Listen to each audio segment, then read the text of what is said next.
কক্সবাজার সমুদ্র সৈকত থেকে অনেকটাই দূরে, মাঝখানে হিমছড়ি পরে ইনানি হয়ে পাটোয়ার টেক সমুদ্র সৈকত আমরা দেখতে পাচ্ছি। এখানে যদিও দর্শনার্থীর সংখ্যা খুব একটা বেশি নয়, তারপরেও এখানে নিরিবিলি অনেক কিছু দেখার মতো আছে। এখানকার ঢেউগুলি অবশ্য কক্সবাজারের ঢেউয়ের চেয়ে অনেকটাই বড়। আমরা দেখতে পাচ্ছি এখানকার ঢেউ, অজস্র ঢেউ রাশি এসে হামলা করছে। এখানে আমরা একটা বিশেষ দিক হচ্ছে এখানে আমরা প্রবাল দেখতে পাচ্ছি। এখানে কিছু কিছু প্রবাল পাথর আমরা দেখতে পাচ্ছি, দেখছেন দর্শক, হ্যাঁ ভিউয়ার্স, এটাই আমাদের দেখতে পাচ্ছি প্রবাল। এখানে অনেক প্রবাল দেখা যাচ্ছে, এগুলি সবগুলি প্রবাল দিয়ে বাঁধ তৈরি করা।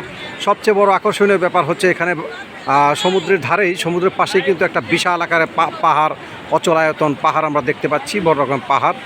এখানে আমাদের টিমের সদস্যবৃন্দ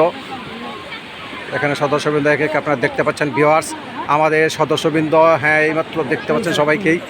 বাস ওই তো আরও কয়েকজন, বেশ উনি না, ওগুলোও না। হ্যাঁ ধন্যবাদ। আমরা দেখতে পেলাম পাটোয়ার টেক পয়েন্ট। এরপরে আমরা আবার দেখা হবে আরেক জায়গায়। ধন্যবাদ।